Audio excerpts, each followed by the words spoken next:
What are the 5 reasons that you won't give up when life catch you on the blind side?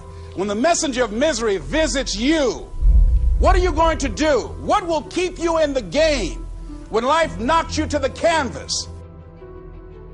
Life's going to punch you right in the face. Life's going to fire you over and over again. You're going to be told you're not good enough. Your faith is going to be tested. Your family's going to look you in the eye and say, how do we get health insurance the next month? I don't know. But I know we're going to make it. You know who's going to bail you out? You know who's going to come and rescue you? You know who's going to come and save the day? No one. No one's going to come and do it for you. You're going to have to do it all yourself. See, the Buster Douglas that fought in the last fight was not the Buster Douglas that fought Mike Tyson. See, the Buster Douglas that got knocked down while fighting Mike Tyson had gotten out of an alcohol recovery center. His mother had died. His wife was ill with a terminal illness. He was considered a nothing, a bum. So when he got knocked down, Buster Douglas had a reason to get back up because he said, I'm dedicating this fight to the memory of my mama. Life is hard, man. That's what it's about. Life is a challenge. If you don't work as hard as you can, if you don't sacrifice everything, if you don't get rejected and keep coming back for more, if you don't get your loyalty tested and your faith tested, you don't love that thing if you bail out. So if you fought through all that, that's love.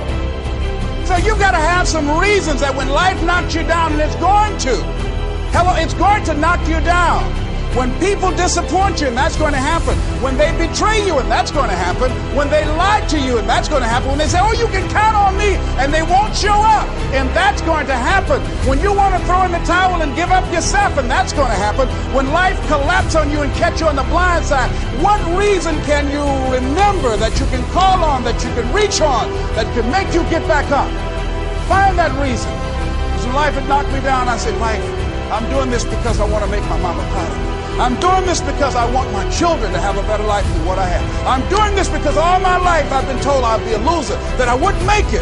I'm doing this to make them a lie. I believe like Frank Sinatra, he said the best revenge in life is massive success. I'm doing this so I can become massively successful. And with that kind of courage, with that kind of affirmation and reason to empower me, I got a saying that when life knocks you down, try and land on your back, because if you can look up, you can get up.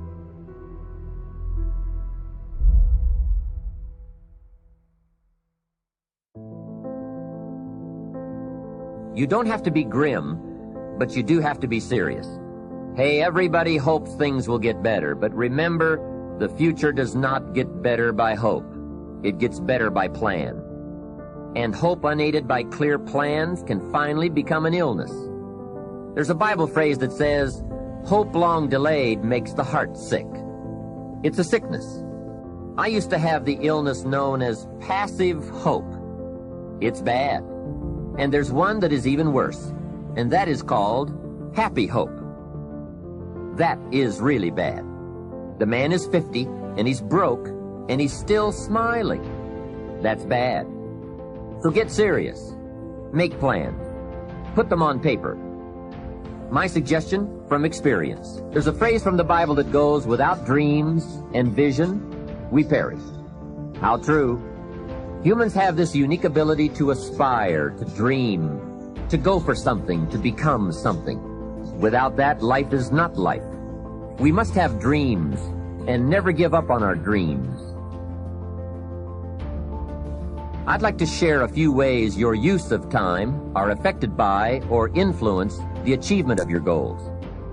Have you ever thought that without some very clear written goals, you never even need to consider managing your time? Time essentials come from objectives well defined. Time can't be critical if objectives aren't defined. Now you might be one of those uniquely fortunate individuals who can keep all their objectives and purposes clearly defined in their minds and operate from that. But I wouldn't take the chance. Write your goals down and set careful priorities. Sometimes priorities are determined by the season. For a farmer in springtime, the season dictates his most important activities. During the spring, a farmer must work around the clock, burn the midnight oil, and keep the equipment running because he has only this small window of time for the planting of his crops. One of the difficulties of living in an industrialized society is the losing of the sense of seasons. When to pour it on, when to ease back, when to take advantage. It's easy to keep going from 9 to 5, year in and year out, and lose a natural sense of priorities and appropriate time. Don't let one year just blend into the next. Keep an eye on your own seasons, lest you lose track of values and substance. Part of setting priorities is learning to separate major activities from minor activities. This is a whole skill in itself, but once you have learned it, it will pay dividends you won't believe. So learn to put everything on your mental scales to be carefully weighed before you spend time or money. Of your sanity is socially distributed. And what I mean by that is, well, let's say that you know how to behave. You're well socialized. You can play with others. Now, I said already in this conversation, if you didn't learn to play with others between the time you were 2 and 4, you will never learn. And psychologists have beat their heads against the wall trying to rehabilitate antisocial children. They can't do it after the age of 4. Is that because areas of the brain just don't develop? Well, it seems to be partly because the kids fall farther and farther behind.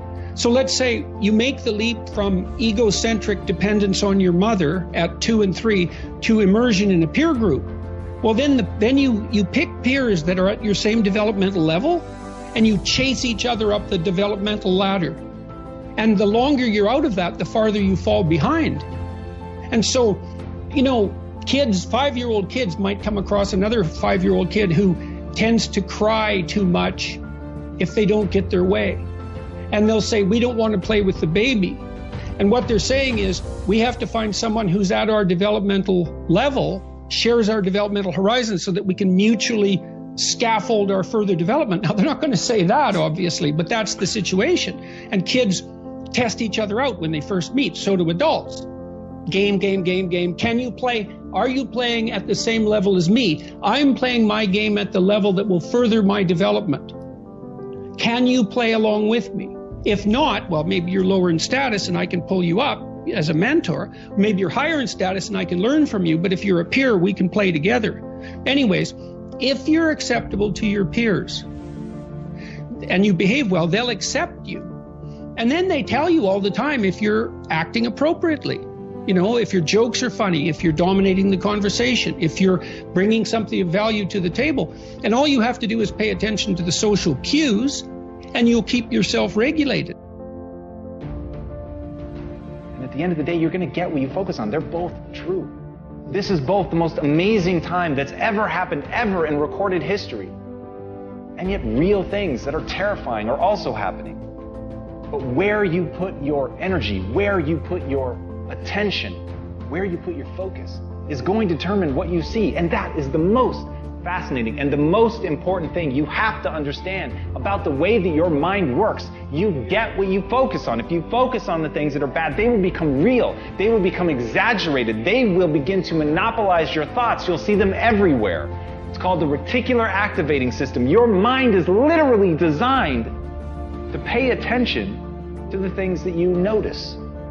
Once you notice a certain car, you see it everywhere. Once you notice a certain dog, you see it everywhere. Once you hear a certain name for the first time, suddenly you realize that name has been all around you this entire time. But now that you're focusing on it, now that you're looking for it, it is everywhere. So whatever you look for, it's going to be everywhere. If you look for the negative, it'll be there. But if you look for the positive, it will overwhelm you. When you manage something, you do so to keep it going. Well, you don't need to keep time going. You don't even need to watch it. You can be completely unaware of it. You can go to sleep. Doesn't matter. Time just continually moves. Doesn't need you. It doesn't need me. It just keeps moving. We don't need to do time management because there's nothing to manage. It's automatic. It continually moves. What we need to do is priority management. With the time that is continually slipping away from us, we need to manage our priorities to maximize the time we have. So don't manage your time, maximize your time. How? By doing the things that are the most important to do at that moment. Make every day your masterpiece.